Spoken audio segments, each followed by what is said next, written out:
तो हेडिंग लगा लो, electrostatic potential energy.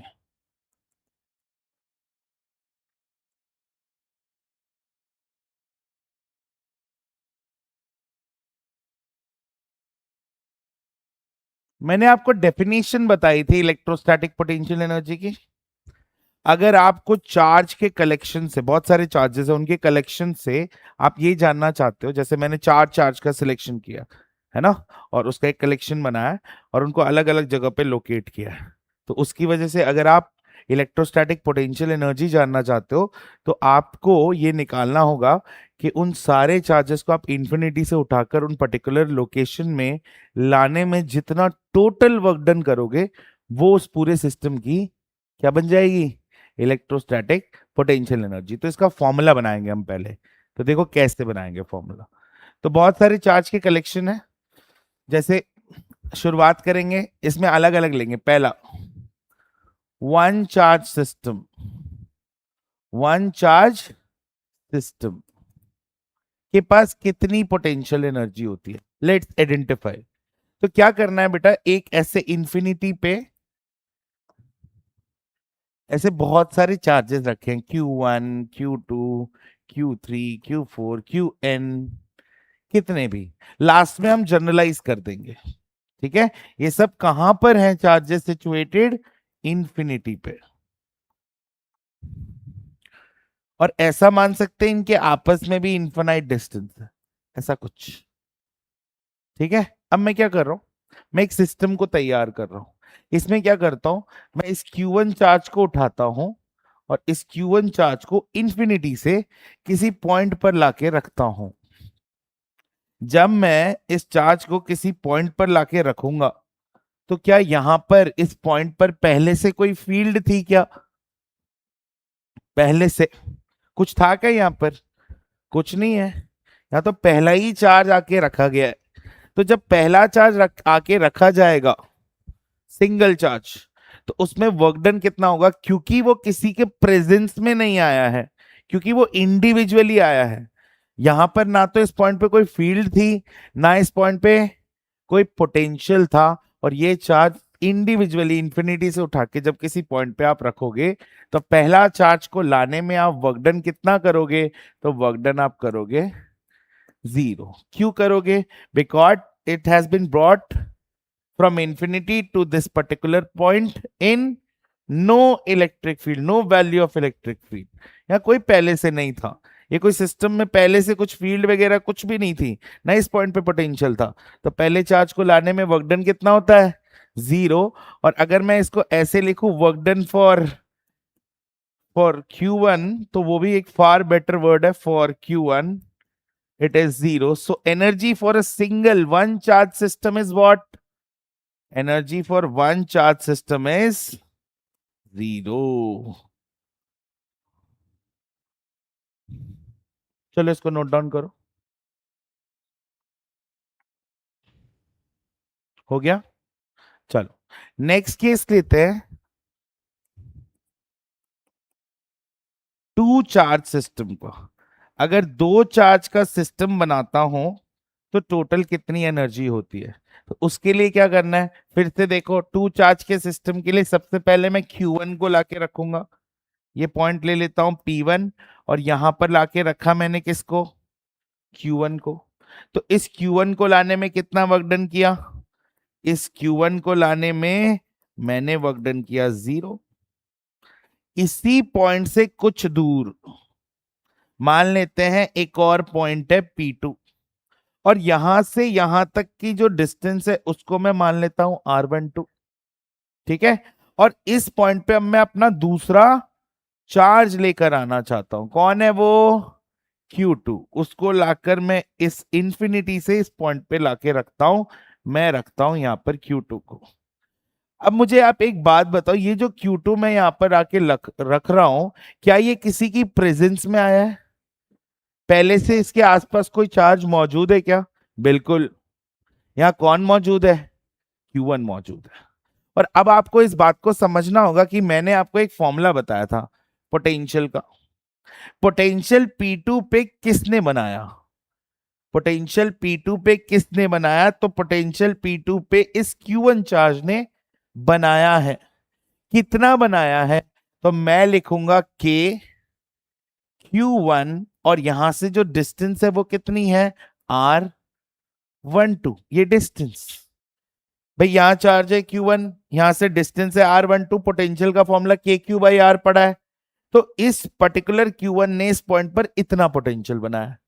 और हमने ये भी पढ़ा था कि पोटेंशियल का जो फॉर्मूला होता है वो वर्क डन होता है, और वर्क डन किसके लिए कर रहे हैं?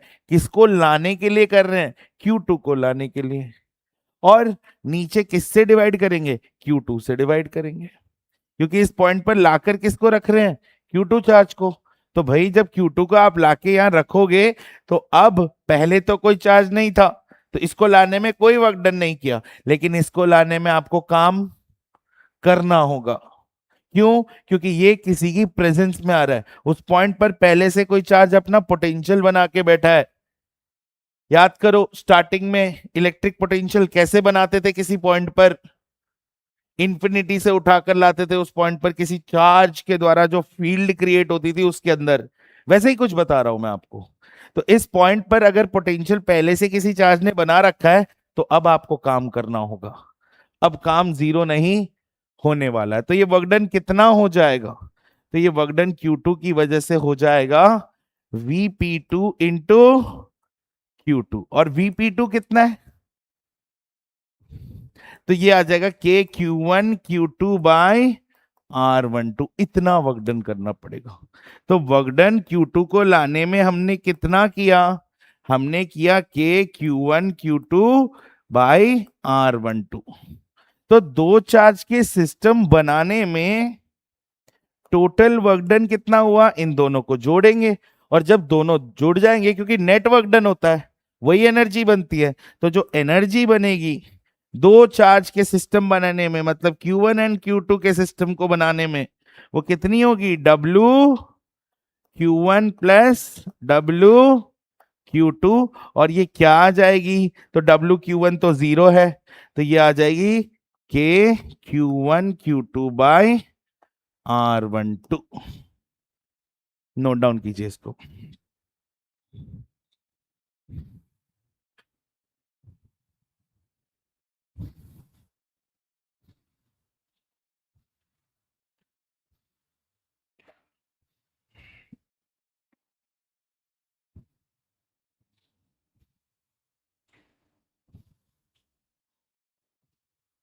तीन चार्ज का बनाएंगे, चार चार्ज का बनाएंगे, जनरलाइज कर देंगे।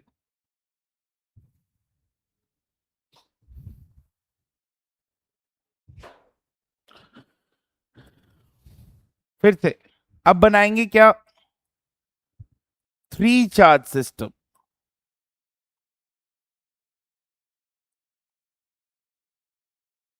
अब तो आप समझ गए होगे, तो फिर डायरेक्टली करते हैं इसको, देखते हैं आप कितना समझे। Q1 को लाके मैंने यहां रखा। कहां से लाया हूं? थ्री चार्ज सिस्टम है, Q1 Q2 और Q3। कहां पर है ये? इंफिनिटी पर। इंफिनिटी। फिर से Q1 को लाके रखूंगा इधर।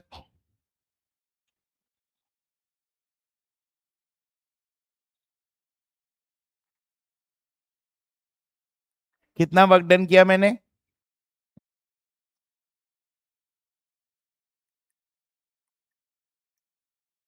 फिर मैं क्या करता हूँ? Q2 को लाके रखता हूं इधर। ये P2 पॉइंट है, इसके बीच की जो डिस्टेंस है उसको मैं R12 ले रहा हूं। कोई प्रॉब्लम? ठीक है, इंफिनिटी से ला रहा हूं। क्या मैं वर्क डन करूंगा? Q2 को लाने में कितना करूंगा? KQ1 Q2/R12। कोई प्रॉब्लम? ठीक है। अब तीसरा पॉइंट ले लेता हूं, इसको मान लेता हूं P3, और इस पे लाने वाला हूं कौन सा? Q3। कैसे लाता हूं? देखो, जूम जूम। ठीक है। अब इसकी दूरी इससे भी है, P3 P2, तो R23 बोल रहा हूं। और इससे भी है, इसको R31 बोल रहा हूं। कोई प्रॉब्लम? अच्छा, तो Q3 को लाने में कितने टर्म और जुड़ेंगे? 2। क्यों? क्योंकि इस पॉइंट पर पोटेंशियल कौन कौन बना के बैठा है? इसने भी बनाया होगा, है ना, और इसने भी यहां अपना पोटेंशियल बनाया होगा, और इन दोनों चार्जेस ने यहां पोटेंशियल अपने अपने बनाए होंगे, और उन दोनों की पोटेंशियल की प्रेजेंस में इस चार्ज को हम यहां पर लेकर आए हैं। तो आप बता सकते हो टर्म क्या जुड़ेंगे? तो देखो क्या जुड़ेंगे, यहां पर इसने कितना पोटेंशियल बनाया? के Q1, हाँ, के Q1 Q3, और पोटेंशियल बनाने के लिए यहां पर R31 डाल देता मैं, है ना। ये तो पोटेंशियल बनाया Q1 ने, और किससे मल्टीप्लाई कर देंगे, क्योंकि वर्क डन हमें पता है ना, पोटेंशियल होता है वर्क डन अपॉन चार्ज। तो वर्क डन क्या हो जाएगा? Potential into charge. तो ये पोटेंशियल बनाया Q1 ने और इसको चार्ज से मल्टीप्लाई कर दिया, प्लस पोटेंशियल बनाया किसने? Q2 ने। कितना बनाया? के Q2 अपॉन R23, और चार्ज कौन सा आ रहा है? Q3। समझ आई बात?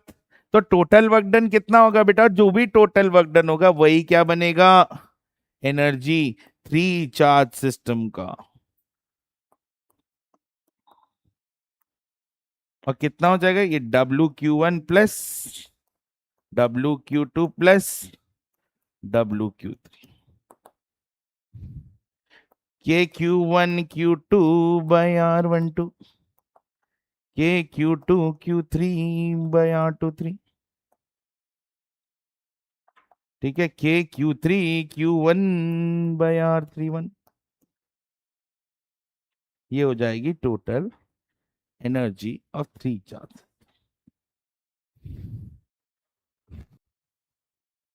Q3 चार्ज को लाने में 2 टर्म्स प्रोवाइड हुए हैं, Q2 को लाने में 1 टर्म प्रोवाइड हुआ है, Q1 को लाने में कोई टर्म प्रोवाइड नहीं हुआ है।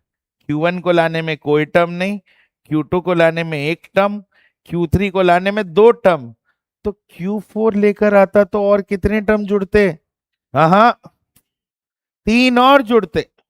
भाई अगर सोचो, यहां अगर मैं P4 ले लूं और यहां मैं Q4 को मानकर इसको यहां पर लाके पटकूं, तो यहां कौन कौन पोटेंशियल बना के बैठा है? ये तीनों बना के बैठे हैं। तो इन तीनों की प्रेजेंस में वो आ रहा है या नहीं? तो और 3 टर्म जुड़ेंगे, और तीनों में Q4 आएगा कि नहीं आएगा?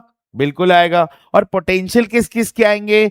एक तो Q1 का पोटेंशियल आ जाएगा, एक Q2 का आ जाएगा, और एक Q3 का आ जाएगा। तो अब मैं डायरेक्टली फॉर्मूला लिखूं क्या फॉर 4 चार्ज सिस्टम? हाँ ठीक है। So for 4 charge system, total energy is a WQ1 plus a WQ2 plus a WQ3 plus a WQ4, 0 plus के Q1 Q2 बाय R12। दिख रहा है आपको? प्लस ये लाया है Q2 को करने में हमने ये वाला काम किया है, फिर के Q2 Q3 बाय R23, फिर प्लस के Q2 नहीं, कि Q3 Q1 बाई R31। ये दोनों हमने काम किसको लाने में किया है? Q3 को लाने में, ये Q2 को लाने में, ये Q1 को लाने में। और अब 3 टर्म और जोड़ेंगे, और वो 3 टर्म अलग कलर से लिख देता हूं, वो 4 चार्ज के लिए है। तो एक तो है Q1 की प्रेजेंस में, तो Q1 Q4 R14 बोल दो, कोई 41 लिख दे तो कोई दिक्कत है क्या? कोई दिक्कत नहीं है, स्केलर फॉर्म में लिख रहे हैं, कोई दिक्कत नहीं है। 4 से 1 लो या 1 से 4 लो। फिर के Q2 Q4 बाई R24, के Q3 Q4 by R34। This is the total energy. ये थी वो एनर्जी चौथे चार्ज को लाने में। Work done, total work done. ये सब जुड़ गए आपस में। बेटा बात नहीं। 4, Q4। और अब जनरलाइज कर देते हैं, जनरल फॉर्मूला बना देते हैं।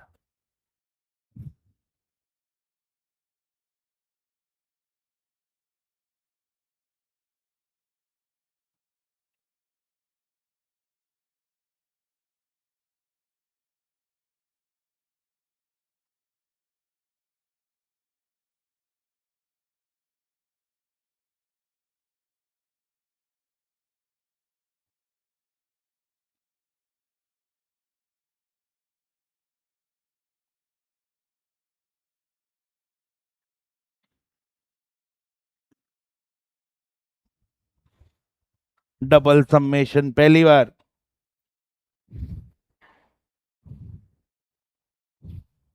समझाता हूं फॉर्मूला।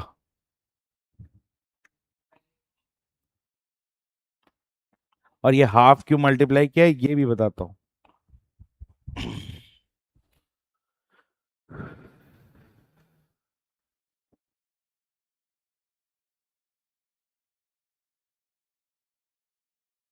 देखो ना, देखो ना, देखो। बात कुछ ऐसी है। बात यह है कि इसमें एक भी टर्म ऐसा नहीं है जब Q1 हो, जैसे क्यू आई लगा है, क्यू जे लगा है, ऐसा एक भी टर्म ऐसा नहीं है जब आई और जे इक्वल हो जाए, मतलब आई की वैल्यू भी 1 हो जाए और जे की वैल्यू भी 1 हो जाए। ऐसा कोई भी टर्म नहीं है, देख लो आप। ऐसा कोई भी टर्म नहीं है। Q1 Q2 है तो Q2 Q3 है, ऐसा नहीं है Q2 और यहाँ Q2 स्क्वायर तो है ही नहीं। तो ये बात तो ये जस्टिफाइड है। I is not. कहाँ पे? के क्यों आएगा? नहीं आएगा। अरे वो आई जे कैप नहीं है ये। ओके, ओके, ये रहा, ठीक है। हाँ वो वाला केक है। अच्छा इधर ध्यान दो, इधर ध्यान दो। तो बात कुछ ऐसी है कि एक तो आई और जे इक्वल नहीं है, तो आई और जे इक्वल नहीं है तो यहां पर कभी भी ये 1 और 1 तो हो नहीं सकते, तो इस बात को मैंने इस बात से हटा दिया। दूसरी बात ये है बेटा, डबल समेशन क्यों यूज किया है? तो अगर मान लो मैं इसको 1 बोलता हूं, आई को 1 लेता हूं, तो इसको तो 1 ले नहीं सकता, तो क्या लूंगा? 2 लूंगा। तो यहां हो जाएगा 1 2 R 1 2, है या नहीं? एक टर्म क्रिएट होगा, होगा कि नहीं? अब मैं जब जे को 1 लूंगा और आई को 2, तो भी यहां से जो टर्म क्रिएट होगा वो सेम होगा। समझना, आई को 1 लेता हूं और जे को 2, तो क्या बनेगा? ये वाला हिस्सा, ये तो कांस्टेंट है, इसको बाहर निकाल दिया। इससे क्या बनेगा? Q1/R 1 2। लेकिन अगर मैं आई को 2 लेता हूं और जे को 1, जे को 1 लेता हूं, तो ये क्या हो जाएगा? Q2 Q1 R 2 1। बट बात ये कि ये और ये एक्चुअली आपस में सेम है। तो हर चीज कितनी बार मिलेगी? हर टर्म कितने बार मिलेगा? 2 बार मिलेगा। तो ये जो हाफ मैंने यहां मल्टीप्लाई किया है, वो क्या करेगा? हर चीज 2 बार मिली है उसको आधा कर देगा, ठीक है। और डबल समेशन इसलिए क्योंकि यहां और यहां की जो वैल्यूज हैं वो डिफरेंट आ रही हैं। तो एक वैल्यू तो इस आई वाले पार्ट से जस्टिफाई हो रहा है और दूसरी वैल्यू है जे वाले पार्ट से जस्टिफाई हो रहा है, और इनका मतलब सम होता है, तो हर टर्म का सम है। इसमें आधा मल्टीप्लाई इसलिए किया है क्योंकि हर टर्म 2 बार मिल रहा था, उसको हाफ कर दिया। कोई प्रॉब्लम? ये चीज मैंने आपको यहां समझा दी, इसको नोट डाउन कर लो।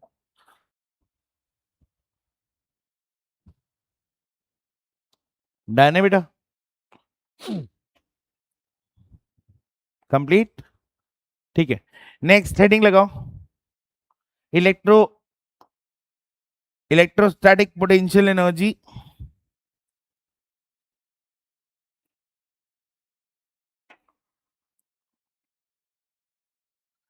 in an external electric field due to a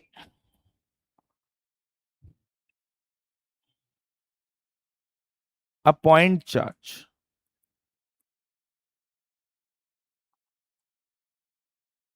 due to a point charge. कैसे समझेंगे इसको? तो ये मान लो कार्टेशियन प्लेन, यहां कोई सोर्स चार्ज रखा हुआ है,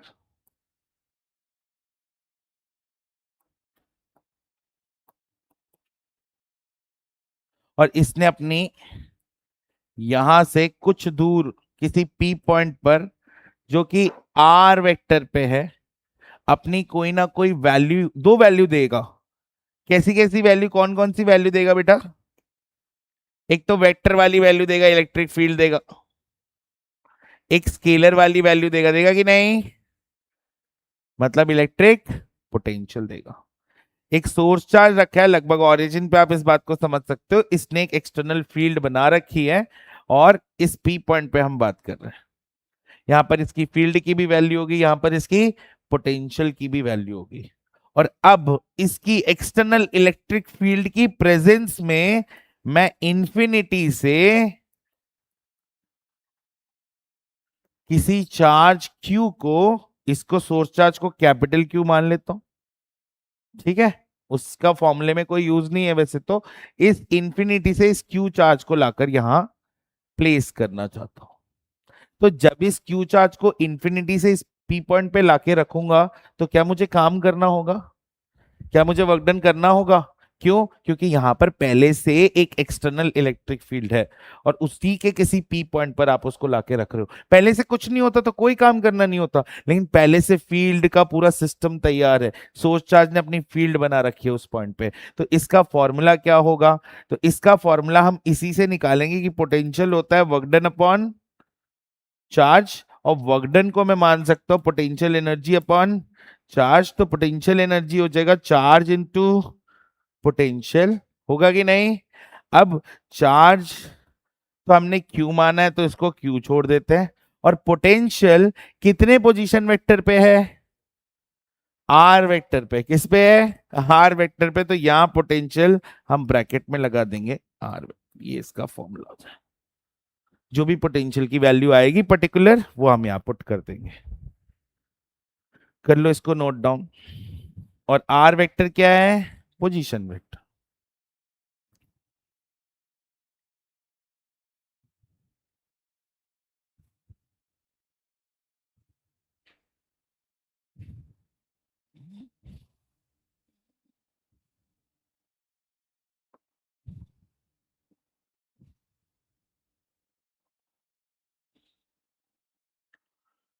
इंफिनिटी।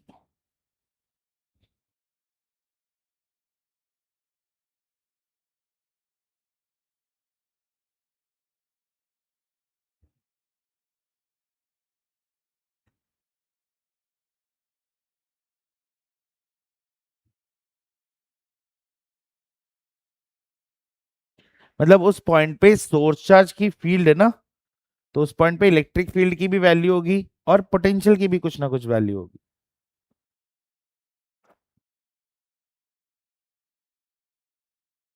आगे अब बात करेंगे ड्यू टू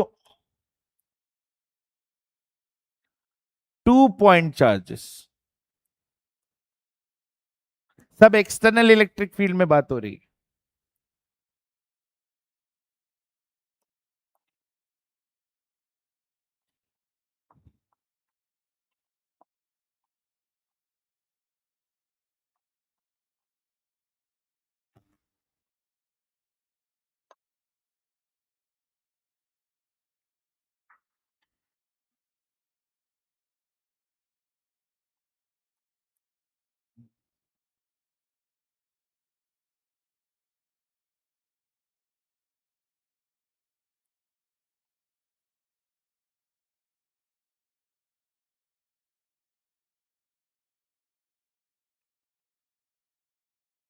इंफिनिटी।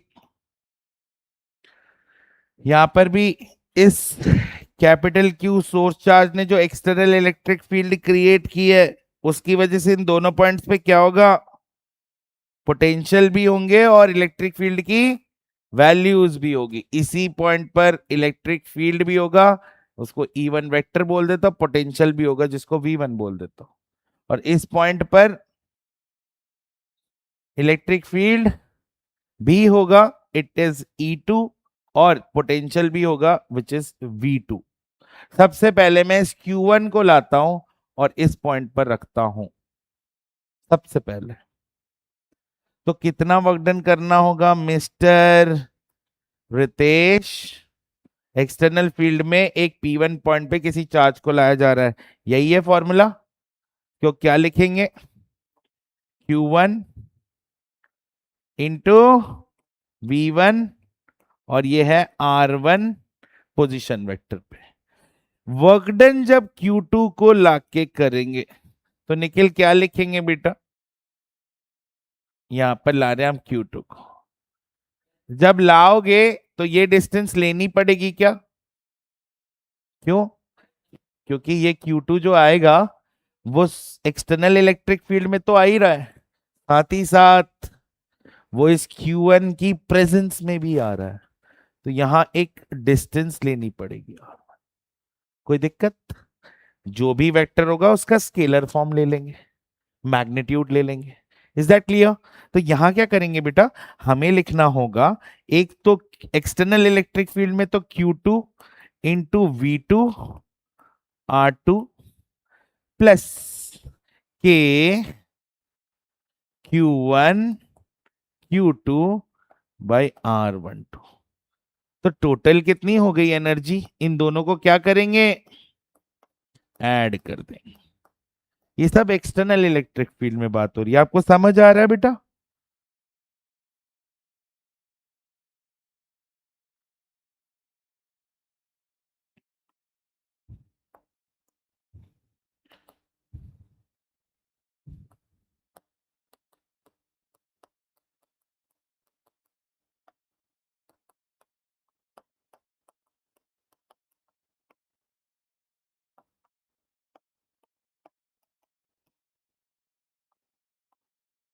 ये दो पॉइंट।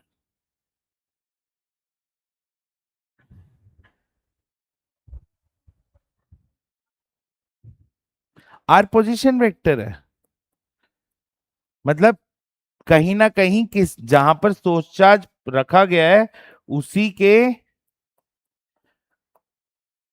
उससे उसको रेफरेंस पॉइंट मानकर उससे कुछ दूर पर वो अपनी एक्सटर्नल फील्ड की कुछ वैल्यू रख रहा है, उन वैल्यूज पे लाया जा रहा है। तो यहां से ये जानना जरूरी है कि कितने दूरी पर वो वैल्यूज क्रिएटेड है। उसके लिए हम फॉर्मूला यूज कर सकते हैं, KQ/R।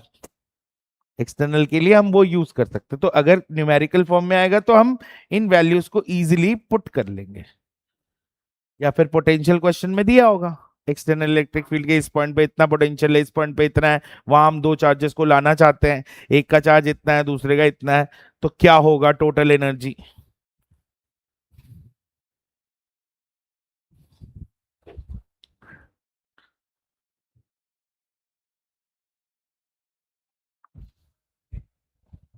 Nikhil come this side, bag इधर। आधे टाइम तो मैं पूरे वीडियो में बस Nikhil Nikhil.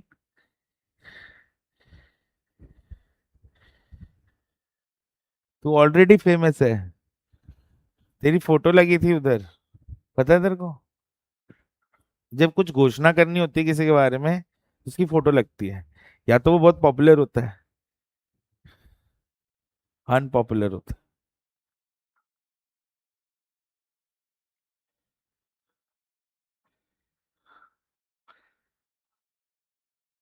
Done. Next heading लगाओ।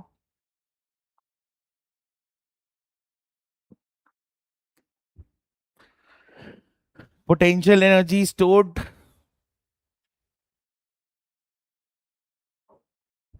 potential energy stored in a uniform electric field, a uniform electric field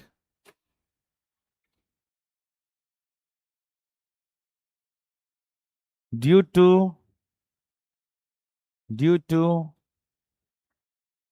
potential energy stored in a uniform electric field stored in uniform electric field due to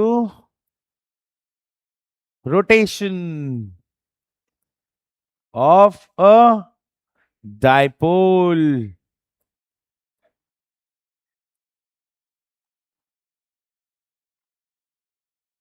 diagram बनाएंगे, diagram. So that's your uniform electric field. Parallel lines equally having equal distances. You all know this side it will be positive. This side it will be negative. बात ना करें, please ना करें.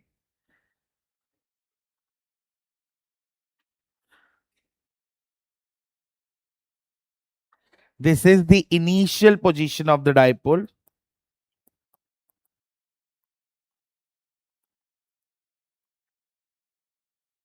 We all know that this length is what? This length is 2a. ठीक है?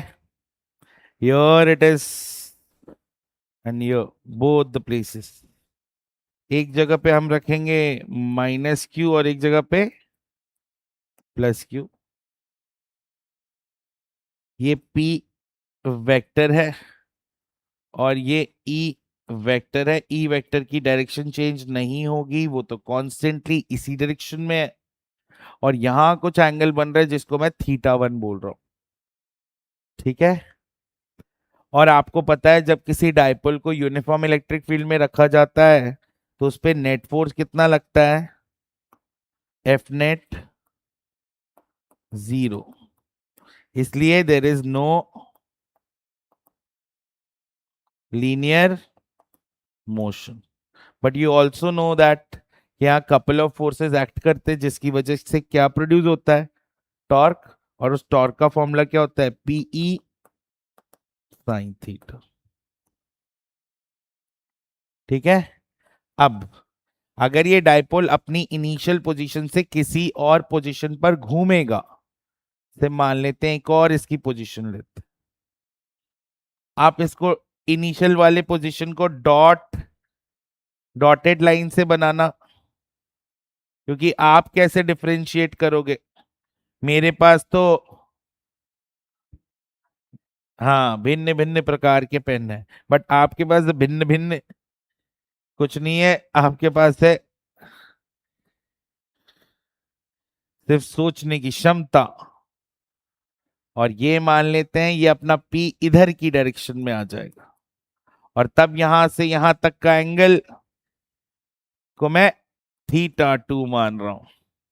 और इन दोनों के बीच में जो एंगल डिफरेंस है उसको d थीटा मान रहा हूं. ये E था, इससे θ1, फिर थोड़ा और घुमा तो θ2 हो गया टोटल एंगल.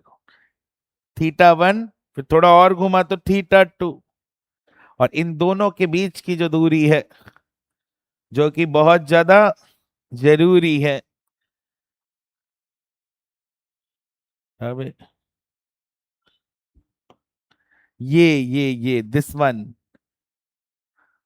ये लाल वाले में और ये हरे वाले में, लाल और हरा के बीच का एंगल है डी थीटा. प्लीज बनाइए इसको. जूम करूं?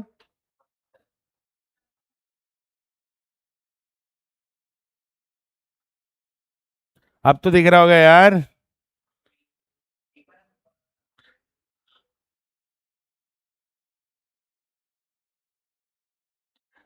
पहले एक डाइपोल बनाओ, ऐसे प्लेस करो.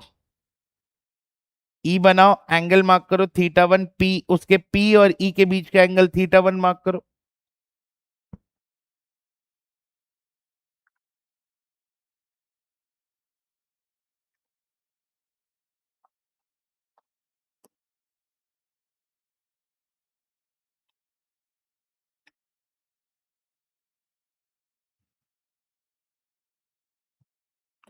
फिर उस डाइपोल को थोड़ा सा घुमा दो, डी थीटा एंगल से घुमा दो.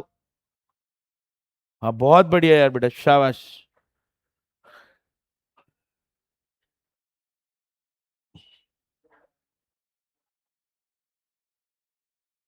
अरे समझ में आना चाहिए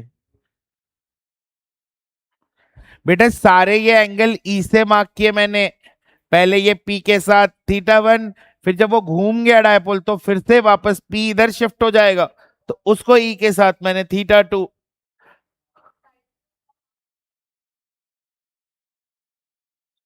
डायपोल इधर की तरफ जा रहा। ये जो पर्पल है, पर्पल, ये फाइनल पोजीशन।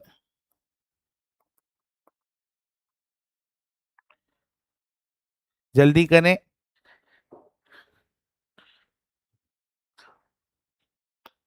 अगला टॉपिक हमारा कैपेसिटर होगा।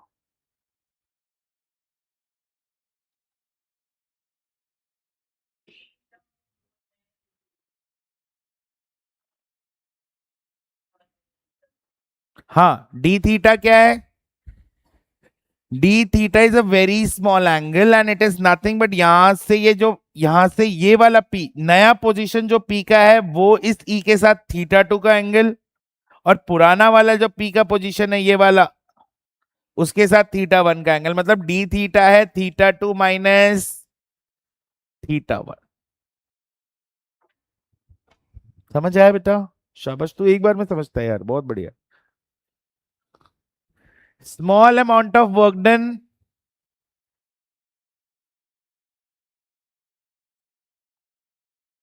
in rotating the dipole by d theta is what? Is dw is equals to tau d theta. Is dw is equals to tau? tau को जानते हो? tau, ये rotational small work done है। और linear में क्या होता है? F D x. और रोटेशनल में क्या होता है? Tau D theta. और टाउ को हम जान रहे हैं, टाउ को हम इक्वेशन 1 से उठाएंगे, और वो है PE sine theta d theta. यहां लिखेंगे फ्रॉम इक्वेशन 1। और अब हम आगे की तरफ इस डेरिवेशन को खींचेंगे। क्या करेंगे? खींचेंगे। चलिए, integrating both sides within limits. इधर आएगा 0 to w dw, और इधर आएगा डी थीटा की लिमिट। छोटा एंगल था थीटा 1, बड़ा हो गया थीटा 2, फिर PE sine theta d theta.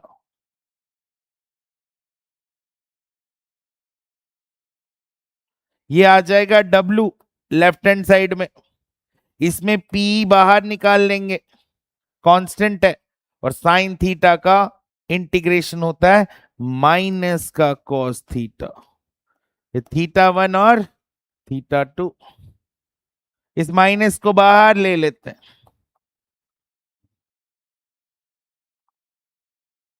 एक बार के लिए मैं तो डायरेक्ट लिख देता, लेकिन आपको समझाने के लिए इसको बाहर लिया जा रहा है। और सबसे पहले इसकी जगह कौन आएगा? Cos theta 2। फिर माइनस लगा के इसकी जगह कौन आएगा? Cos theta 1। और फाइनली इस माइनस को अब वापस से अंदर कर देंगे इसका माया बंदर।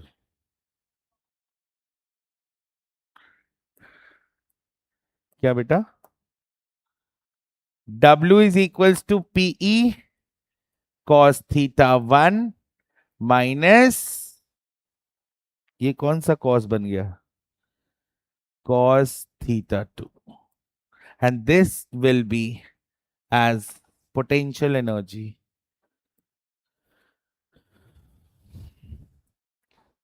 Please note it down.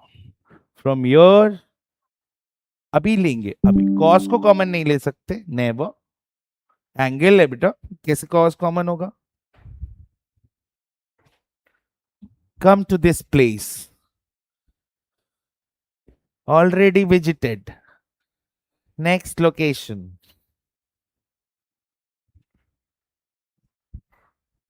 Nikhil, you should spend some time with Donald Trump. He may enjoy your company and you may enjoy his company.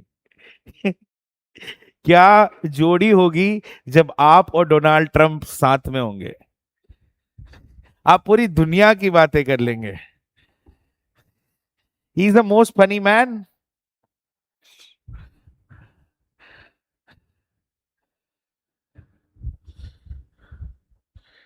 Shall we move forward?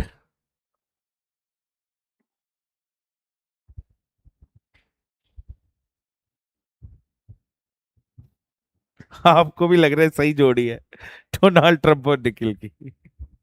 सक्षम सही है ना? 10 दिन तो कम से कम. या तो डोनाल्ड ट्रंप प्रेसिडेंट की कुर्सी छोड़ देगा या निखिल दुनिया छोड़ देगा. अरे वही मम्मी को मत दिखा देना ये वीडियो का क्लिप. ये सर क्या बोल रहे हैं यूट्यूब पे. Gravity edu India. Edu India EDU.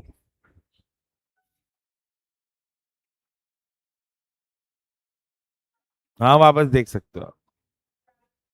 Edu edu EDU. Edu India. हाँ एडवर्टाइजमेंट कर रहा हूं मैं नहीं करता. अभी तो एडिटर रखेंगे कुछ time. We are just checking our self first how much we are good on this. Free hands पे चल रहा है. लेकिन एक बात है कि सारा लेक्चर फ्री डालेंगे यूट्यूब पे पूरा A to Z from 9 to 12. फिर जेई का उसमें अटैच करेंगे. उसमें नीट का अटैच करेंगे. बहुत मेहनत है भाई. बहुत सारा काम है. नीट डाल रहे हैं थोड़ा थोड़ा डाल रहे हैं. जा रहा है थोड़ा थोड़ा. अभी छुट्टियां हैं 45 डेज खींचूंगा मैं. रात रात तक खींच देंगे. थके नहीं रहेंगे. तुम्हें पढ़ाएंगे तो तुमको पढ़ाने में थकते नहीं है.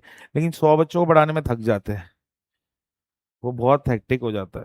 सुबह वो 3-4 घंटे तो ऐसा ही रहता है. वो लगभग पीछ वहां बैठे रहेगा एक कोने में. वो बदमाशियां अलग चल रही है उसकी. वो 12वीं के. वो भी RBC इंग्लिश मीडियम के तो थोड़े बहुत. CBSE वाले मेरे को लगता है ज्यादा बदमाश होते हैं. नहीं RBSE वाले ज्यादा बदमाश. लड़के तो दोनों में ही बदमाश होते हैं. CBSE में मुझे लगता है लड़कियां ज्यादा बदमाश होती है और लड़के सीधे होते हैं. लड़कियां RBSE की सीधी होती है. अब ये बदमाशी किस सेंस में वो तो एक अलग सेंस है. लेकिन हम कुछ आगे के सेंसेस पढ़ते हैं. चलो आशीष बेटा मैं तारीफ कर रहा हूं तेरी. तू अलग ही. चलो ये इधर कौन है ये?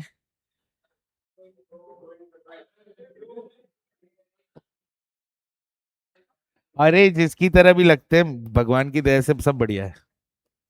चलो आगे ध्यान दो है ना. गैंगस्टर बोल रहा है. कौन बोल रहा है गैंगस्टर हूं मैं?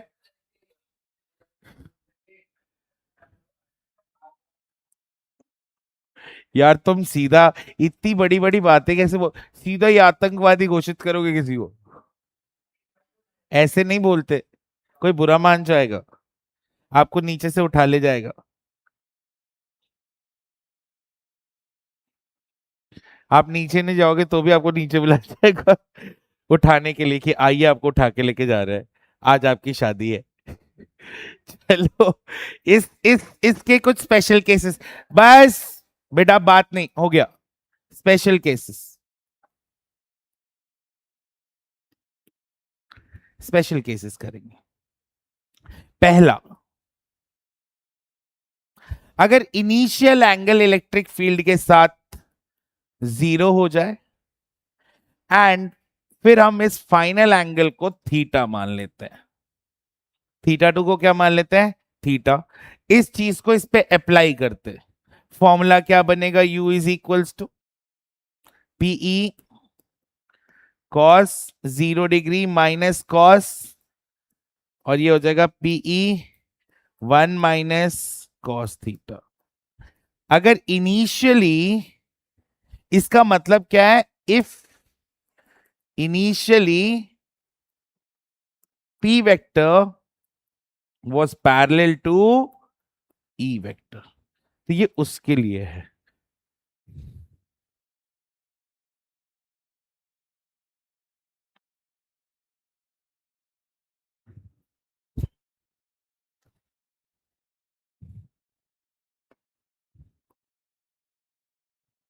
बी पार्ट, बी प्राक, बी पार्ट, बी प्राक, थोड़ा थोड़ा। उसकी आवाज में बहुत जान है यार, पेट से गाता है वो। हाँ मतलब जो बहुत ऊंची आवाज निकालता है ना, उसका पूरा स्मॉल इंटेस्टाइन भी कुछ ना कुछ प्रोड्यूस करता है। चलो next, if θ1 is 90 degree and θ2 is theta, that means what, if initially, कैसा हो सकता है इनिशियली, फील्ड इधर हो और डाइपोल इस डायरेक्शन में हो, एंगल बने 90 का, या फील्ड इधर हो और डाइपोल मोमेंट नीचे की तरफ हो, तब भी एंगल बने कितने का, 90 का। ये फील्ड की डायरेक्शन है, पी ऊपर हो या नीचे एंगल 90 का होगा। ऐसे केस में यू कितना निकल कर आएगा, मैं वैसे ही साइड हूं, यू कितना आएगा, PE cos 90 minus cos theta, cos 90 कितना होता है, 0, so U will be minus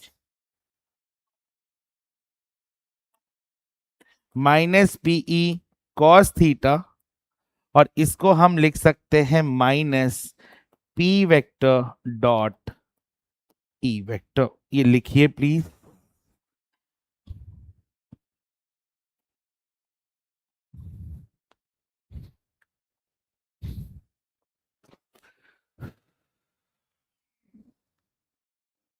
हो गया क्या, नहीं कुछ लोग अभी अधूरे हैं। मिस्टर निखिल, क्या आप हो गए पूरे, फ्रॉम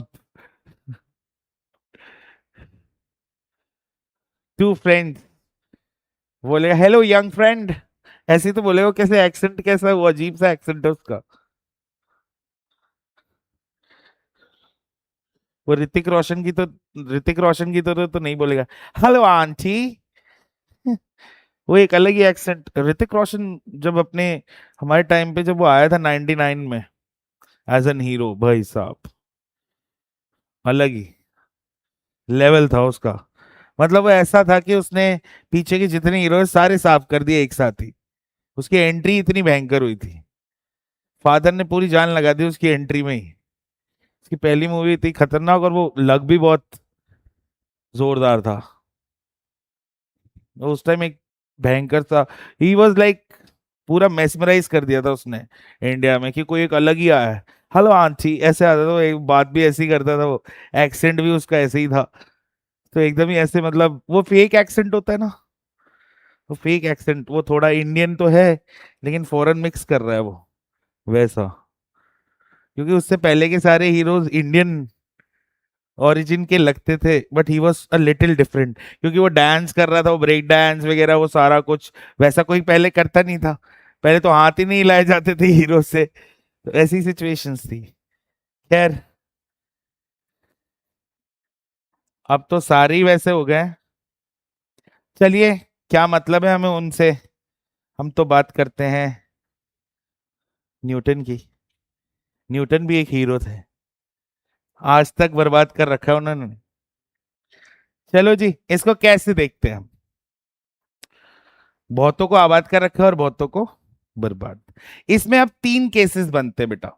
पहला केस, जब ये फाइनल एंगल 0 डिग्री का हो जाए, यानी डायपोल घूम के फाइनली 0 एंगल पे आ जाए, तो यहां पर अगर मैं इसमें थीटा की जगह 0 डाल दूंगा, तो यू कितना मिलेगा बेटा? -P। तैयारी बैठा था क्या बेटा? -P। और अगर आप देखो तो ये नेगेटिव एनर्जी है, नेगेटिव एनर्जी, ये मतलब लोएस्ट वैल्यू है। और जब पोटेंशियल एनर्जी किसी सिस्टम की अपने लोएस्ट पे होती है, तो वो कहानी स्टेबल इक्विलिब्रियम की होती है। बेटा बात नहीं, कुछ ऐसा इंपॉर्टेंट बता दूंगा और फिर आप सोचोगे, फिर क्वेश्चन में आएगा तो आप बोलोगे ये क्या आ गया।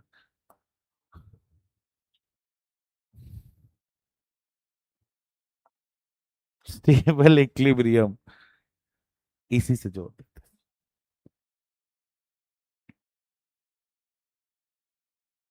Next B part, if theta is 90, Ritesh सोच ले क्या?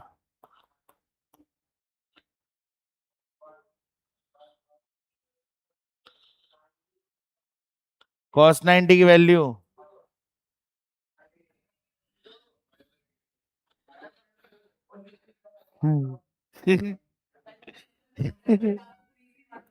बता बता बता, क्रेजी बात बता तू तो।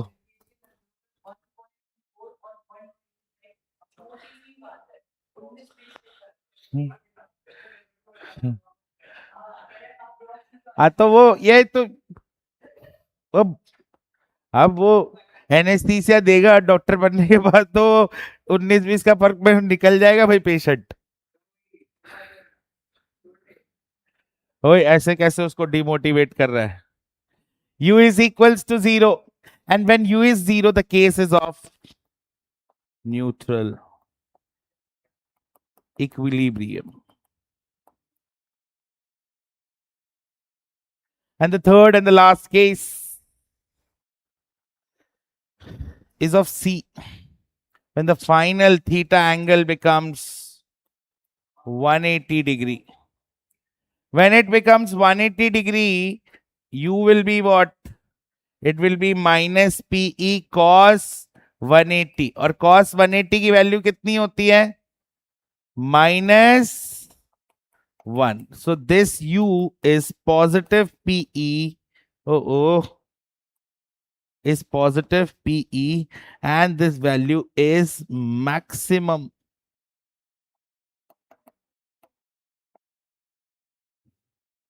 It is positive as well as maximum.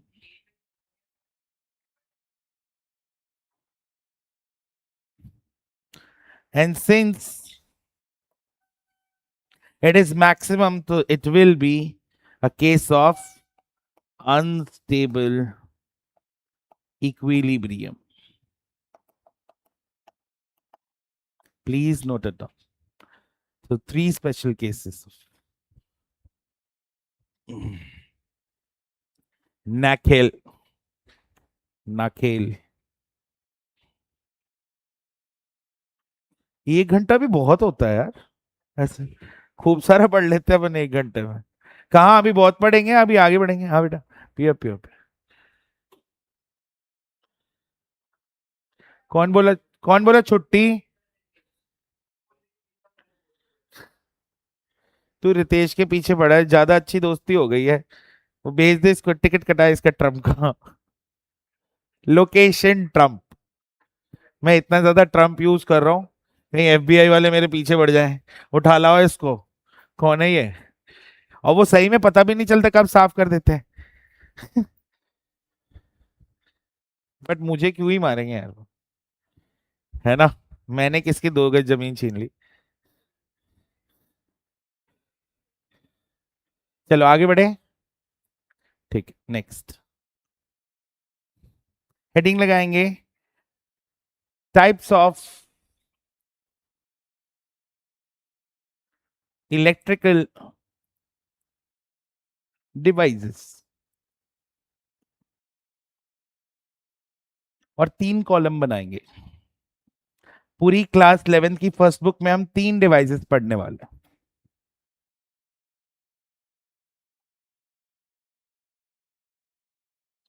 पहला इसी चैप्टर में आएगा, नाम होगा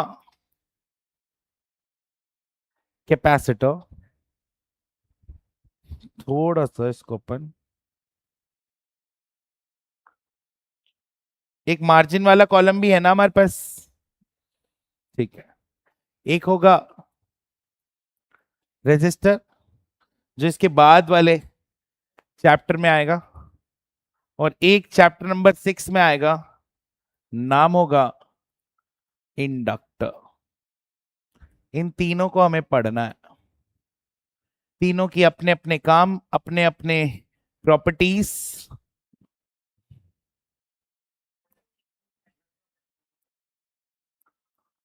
पहला property,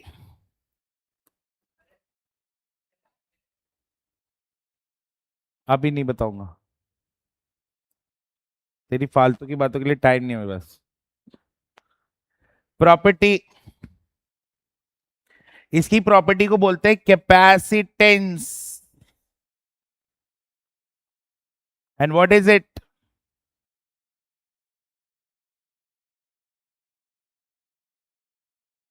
it is represented by C. देखो, अलग से लिख लेते हैं इसको, रिप्रेजेंटेशन को।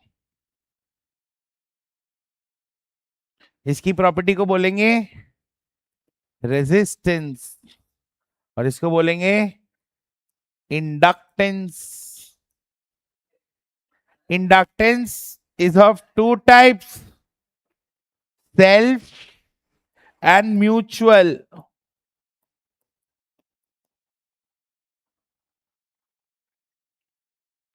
सिंबल,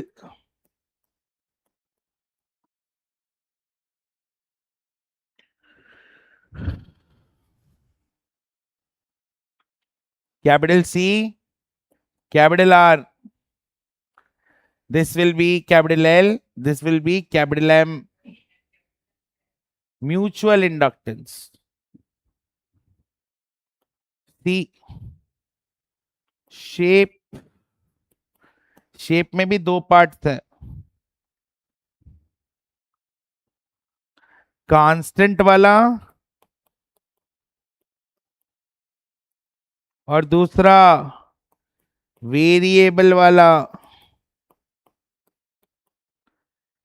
कांस्टेंट वाला बनाऊंगा ऊपर,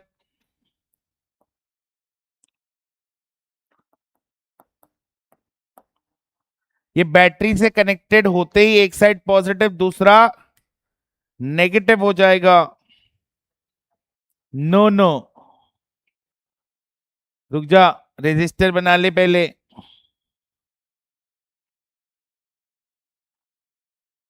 इसमें शेप डिफरेंट नहीं है, बट अगर सिंबलाइजेशन करनी है, अलग अलग करनी है, तो मैं बता देता हूं। इसमें एक ही कॉइल होगा, और इसके अंदर म्यूचुअल के लिए we will take how many coils? 2 coils.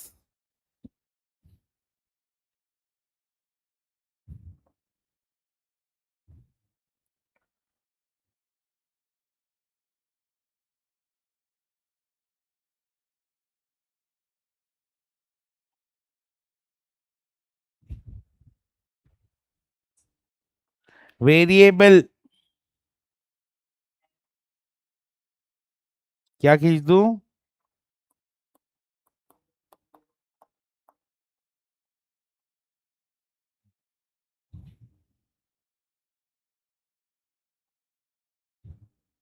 ये ऐसा भी होता है,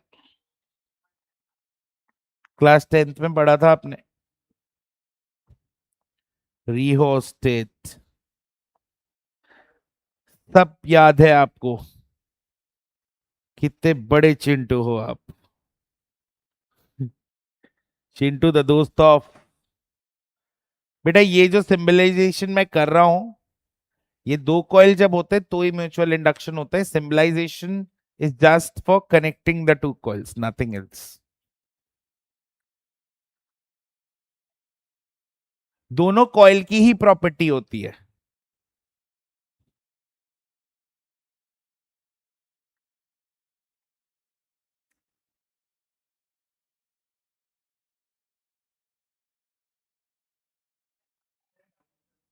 एक मिनट, पहले मेरे को इसको पूरा करने दे। एसआई यूनिट,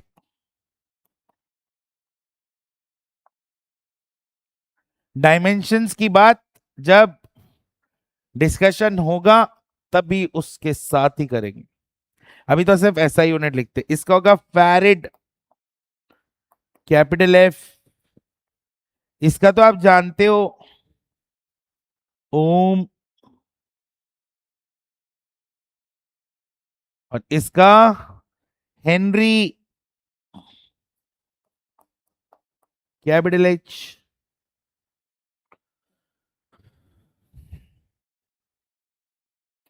और एक लास्ट डेफिनेशन लिख लो,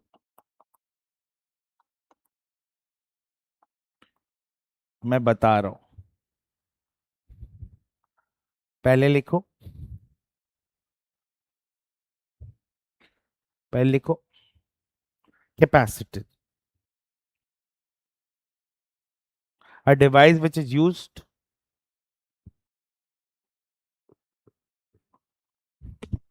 a device which is used to store, a device which is used to store energy, bracket में लिखो electrical, by transferring charges, by transferring charges between the plates, between the plates, between the plates। क्या है ये plates, ये आपको पता चलेंगे। Resistor, resistor में लिखो a device which resists the flow of charge,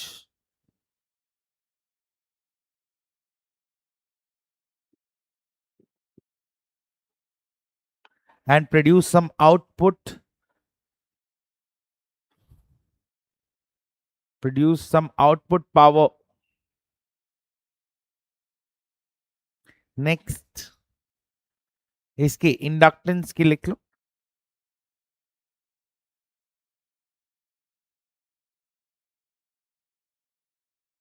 a device which stores energy, bracket में लिखो magnetic,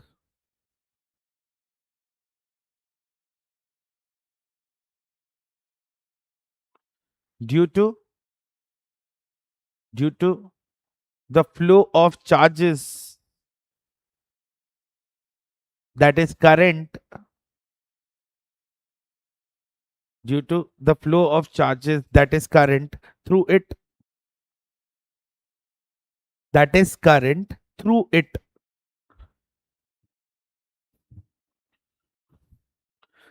through it। Next heading लगा लो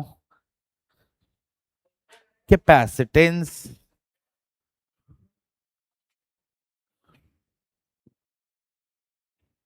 थर्ड वाला। सबसे सस्ता कौन होता है, रेजिस्टर, इतना सही आता है। बट वो इतना सा किस किस में लगेगा और कितना, डिपेंड करता है आपको बनाना क्या है। स्टार्टिंग प्राइस तो भाई की ज्यादा है,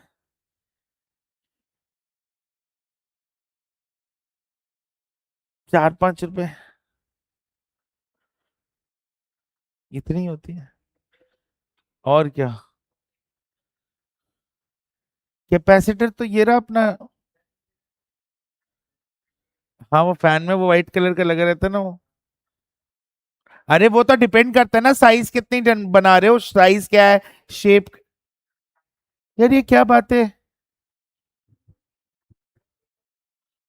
हाँ, नेक्स्ट हेडिंग लगाओ capacitance,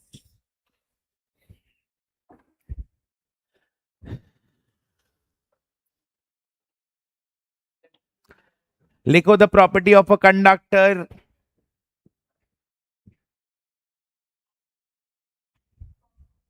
the property of a conductor To store charges, the property of a conductor. To store charges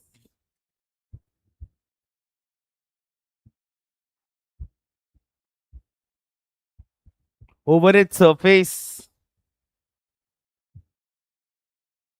over its surface,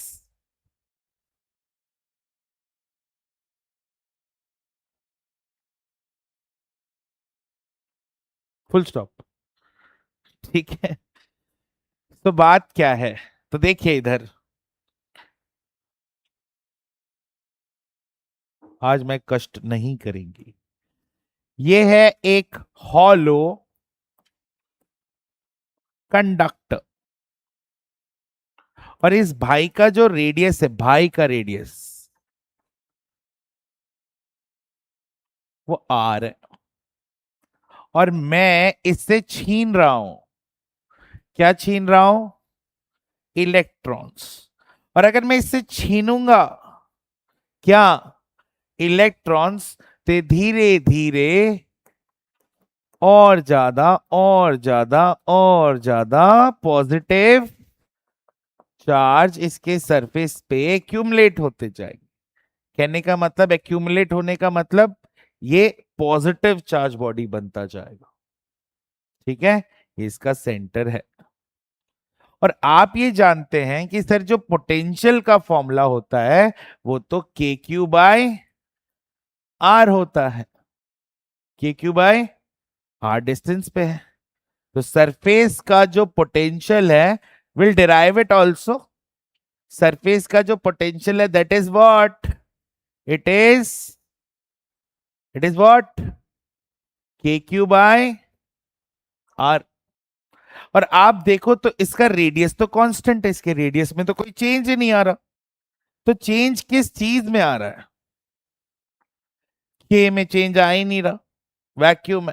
are में चेंज आ ही नहीं रहा, ना के में चेंज आ रहा है ना आर में चेंज आ रहा है। तो चेंज किस में आ रहा है?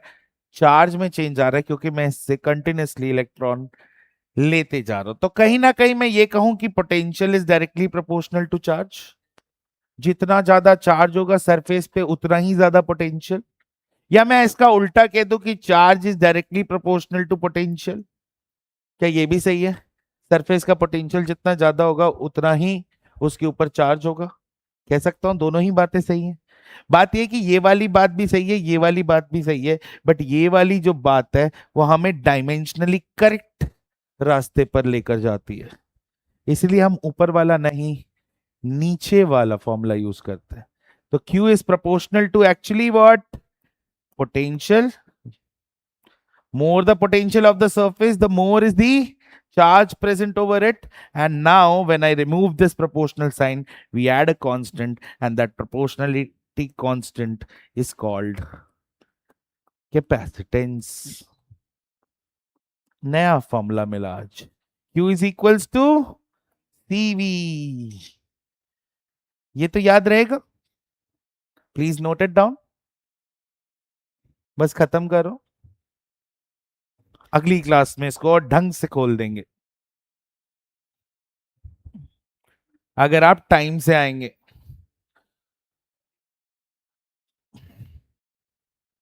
कैप को बोलें,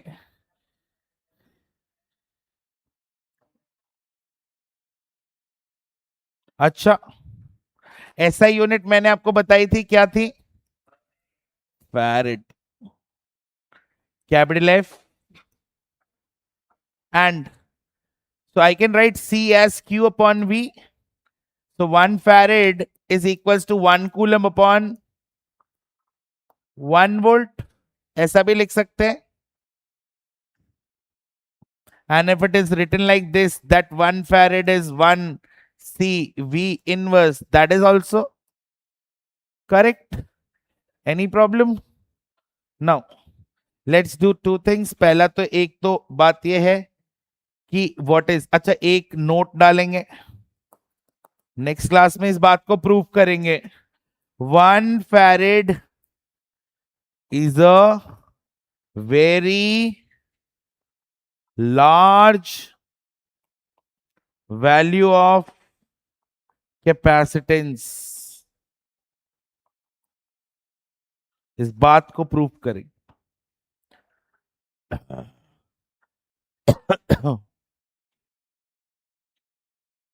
Nikhil, you are disturbing the class. Yes. और एक है dimension. So what will be dimension? कैसे निकाले सी की डायमेंशन? सी है अपना Q अपॉन V, और V को मैं क्या लिख सकता हूं? W upon Q। तो वो Q ऊपर चला जाएगा तो Q square upon W। Q होता है 80, इसका होल स्क्वायर, और वर्क डन होता है ml स्क्वायर T -2। सेट करेंगे इसको, m ऊपर आएगा तो m-1 L L-2, T-2 है नीचे, ऊपर T+2 ऊपर जाके T⁴ आ रही है बात समझ? ये -2 है।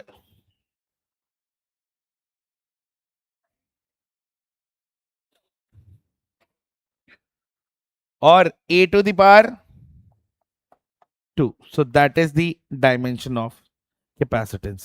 Thank you so much. मिलते हैं कल, है ना? कल नहीं, मंडे को मिलेंगे, ठीक है? हाँ रखूंगा सही, बट कब रखूंगा ये मैं बताऊंगा। तेरे को लेनी है? अगर तूने पढ़ रखा है तो जबरदस्ती क्यों ले रहा है? क्वेश्चन कर ले, रादर एनसीईआरटी कंप्लीट कर ली। कहाँ है?